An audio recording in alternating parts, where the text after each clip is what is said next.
Hey guys, it's Saru, and with the release of Swords of Legends Online coming pretty close, I wanted to take a moment with the closed beta and help you guys out that probably want to get the leveling aspect of the game out of the way. I've made successful guides in the past for leveling, but this one is probably not the craziest because of what's involved, so I suspect this video won't be very long at all. Now, I won't be going into the end game or anything like that, just kinda getting you from level 1 to student 1. So let's get right into it.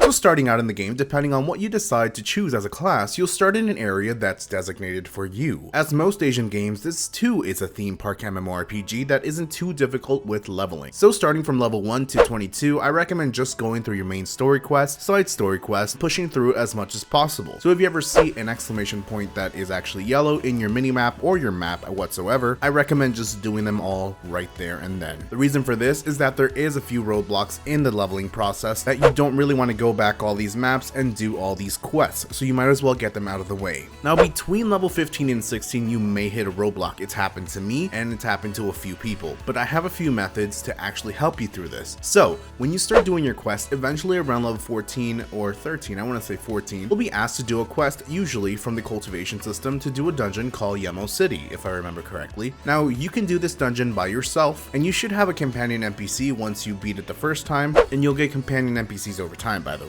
Or even if you just want to do it with friends or guild members to do the drill version. Now assuming this isn't fixed by launch, the practice version that it mentions is actually the drill version. So my recommendation to you is to actually farm this dungeon a few times to get the full gear from it, which should actually help you until the level 20s, so you don't have to actually spend so much time killing mobs and stuff like that. This should also reward you with good enough XP to push you over the possible roadblock. Now by the time you're actually done this dungeon and you get your gear, continue to do your quest until 23 or 25. You may hit another roadblock like I did, but if you didn't, that's fine, don't worry about it. But if you did, there are two options that you can start doing. Biographies, which if you press Ctrl L, they usually help quite a bit with XP, or you can farm the hell out of Frostbitten Path. Ultimately, you'll want to once again farm Frostbitten anyways for your gear, but if you've done all your side quests, main quests, and you have your dungeon gear at this point, you should be fine. I still recommend that you get the gear anyways, because you want to hop from dungeon to dungeon to actually have those gears anyways. However, if you find that at this point, even while doing this, you still need to farm quite a bit more to get to the next level point to actually get the quest, just keep farming Frostbitten or do biographies. But I don't recommend doing biographies until the very end if you really need to, but if you must, just do at least one of them. From level 25 to 32, you'll actually be taken back into the main story and you should be doing every single quest again.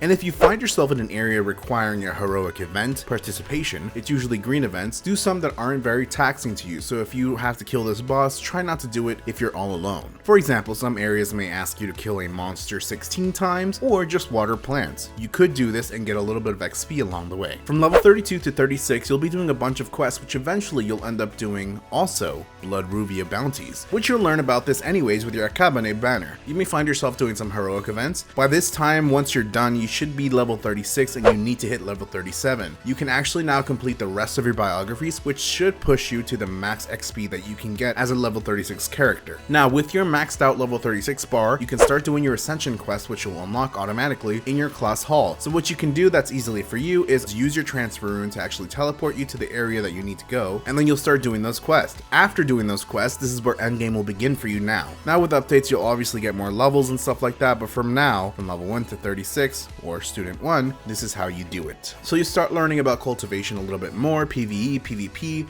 and the rest. You should also have level 35 or 40 gear, depending on what you're doing your quest. You also receive level 50 gear from doing normal level dungeons at this point, I believe so. And at this point, you can actually start instance matching with other players that are of the same level trying to do this dungeon with you. So this is the best way I could explain it for you guys. I know it's not as detailed as crazy, but honestly, I think for how much questing you need to do, you shouldn't really require that much detail for it. I know there are some roadblocks, so hopefully this actually helped you. Let me know if you have any questions in the comments below about leveling, and I will try my best to help you guys in the comments. Alright guys, thanks for watching.